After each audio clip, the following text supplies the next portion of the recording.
Selamat pagi dan salam Malaysia Madani. Bersama saya Vanessa Mering dalam Berita Pagi Sarawak, edisi Ahad 31 Disember 2023. Jawatan Kuasa Pengurusan Bencana Negeri kini dalam keadaan bersedia menghadapi perubahan angin monsun timur laut MTL di bahagian selatan Sarawak. Menteri Pembangunan Wanita, Kanak-kanak dan Kesejahteraan Komuniti, Datuk Seri Fatimah Abdullah berkata, ramalan cuaca menjangkakan curahan hujan berpotensi mengakibatkan banjir kilat. Mulai minggu hadapan, semuanya harus masuk gear 3 sudah. Sekarang gear 2, tapi kita perlu ekoran daripada ramalan cuaca di mana ada perubahan dari segi anginnya.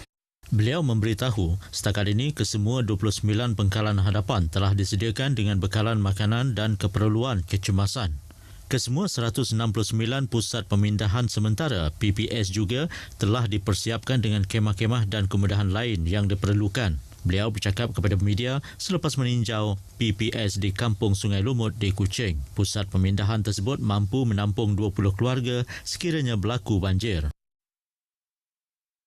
Dalam pada itu, bahagian selatan Sarawak dijangka menerima taburan hujan yang tinggi bermula minggu depan. Pengarah Jabatan Meteorologi Sarawak, Khairul Najib Ibrahim berkata, jumlah curahan hujan luar biasa itu berpotensi mengakibatkan kawasan-kawasan rendah ditenggelami air.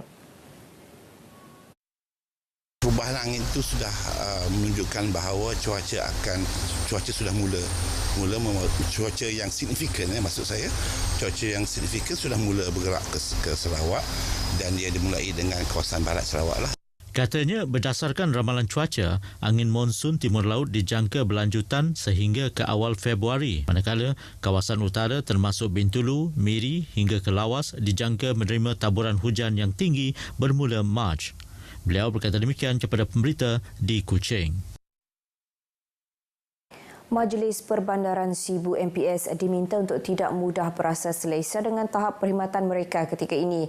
Sebaliknya, Timbalan Menteri Kesihatan Awam, Perumahan dan Kerajaan Tempatan, Datuk Michael Tiang Ming Ti, mahu pihak berkuasa tempatan itu terus berusaha membawa perubahan dan hala tuju baharu kepada Bandar Sibu.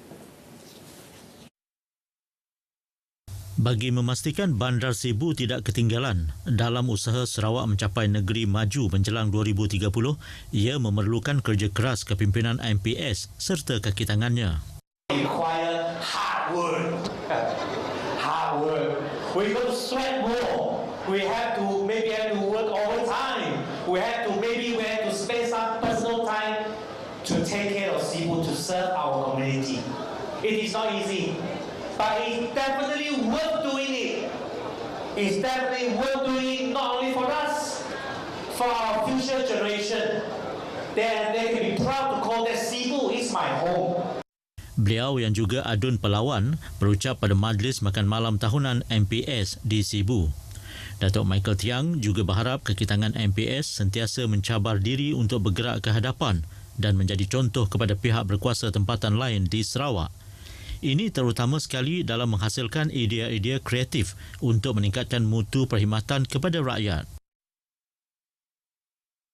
Beberapa jalan di Bandaraya Kuching akan ditutup secara berperingkat dan lencongan jalan dilaksana bersempena sambutan ambang Tahun Baru 2024 yang akan berlangsung di tebingan Kuching hari ini.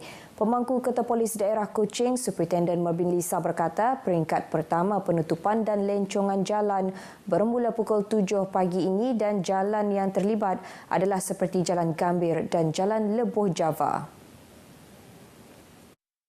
Manakala peringkat kedua penutupan dan lencongan jalan akan dibuat bermula pukul 4 petang sehingga majlis melibatkan Jalan Gambir, Jalan Leboh Java, susur Jalan Leboh Wayang ke Jalan Main Bazar, lampu isyarat, Jalan Main Bazar, Jalan Temple, susur Jalan Temple ke Jalan Wayang, susur Jalan Tun Abang Haji Openg ke Jalan Perak, susur masuk dari Jalan Tun Abang Haji Openg, Jalan Pearl ke Jalan Wawasan. Orang ramai diingatkan agar tidak meletakkan kenderaan di bahu jalan supaya tidak mengganggu kelancaran lalu lintas.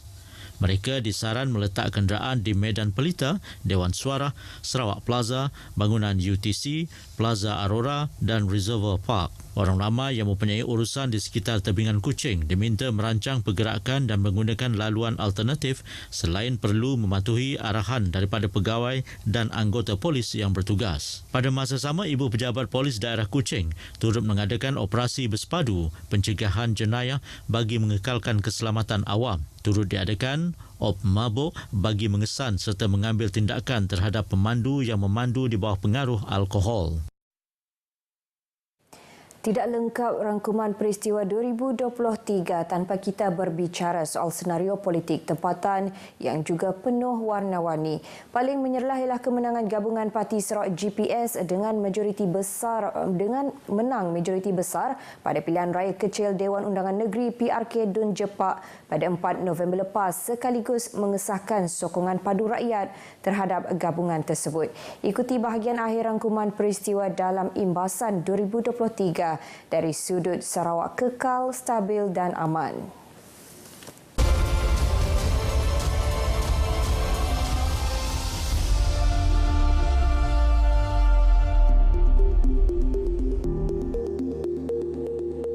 Menurut pengerusi GPS Tan Sri Abang Johari Tun Openg, GPS turut memperoleh 88.3% undi popular pada PRK itu menerusi calon muka baharu Iskandar Turki.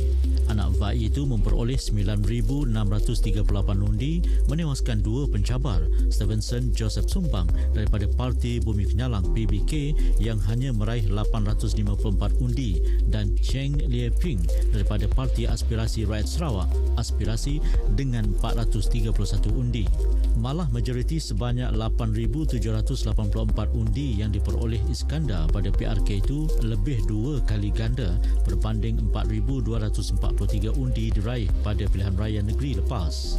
PRK Dun Jepak diadakan susulan kematian Datuk Talib Zulkifli pada 15 September lalu akibat komplikasi kesihatan di Pusat Perubatan Normah di Kuching. Allahyarham Datuk Talib menyandang kerusi berkenaan selama 6 penggal.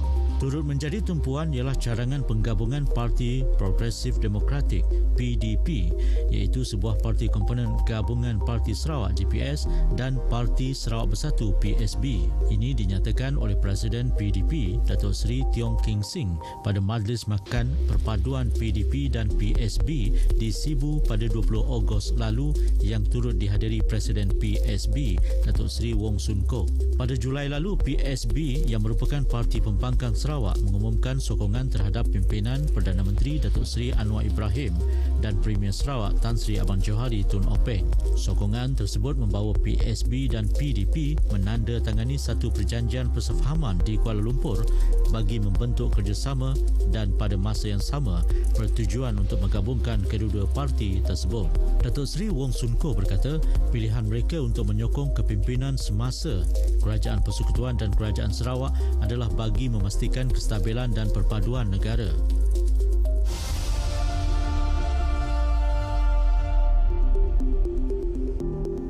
Dalam pada itu, tidak lengkap cerita-cerita politik tempatan jika tidak bercakap mengenai Parti Tindakan Demokratik DAP Sarawak. Pada 12 November lepas, ketika berlangsungnya konvensyen tahunan DAP Sarawak, Menteri Pengangkutan yang juga Setiausaha Agung DAP Anthony Lok mahu pengerusi DAP Sarawak Chong Chen Jen memikirkan pendekatan politik baharu kerana kedudukan DAP Sarawak cukup unik dan amat berbeza dengan cawangan negeri-negeri lain di negara ini. Beliau juga mahu DAP Sarawak mencari pendekatan dan formula mewujudkan kerjasama dengan Kerajaan Persekutuan namun pada masa sama kekal sebagai suara semak imbang dalam Kerajaan Sarawak. Beliau berkata tugas itu bukan mudah tetapi berharap ada formula boleh diwujudkan bagi menjalinkan kerjasama dan pada masa sama menjadi kuasa pengimbang dan suara semak untuk memastikan kemajuan Sarawak dan Malaysia.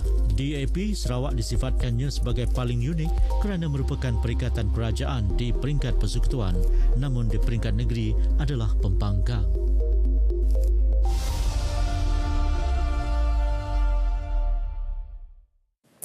Berita Pagi Sarawak berakhir di sini. Kami di RTM Sarawak mengucapkan selamat menyambut Tahun Baharu 2024. Baiklah saudara, seterusnya ikuti Stadium RTM selepas ini untuk perkembangan sukan tanah air dan antarabangsa. Saya Vanessa Mering dari Sungai hingga Segara. Palestin pasti merdeka.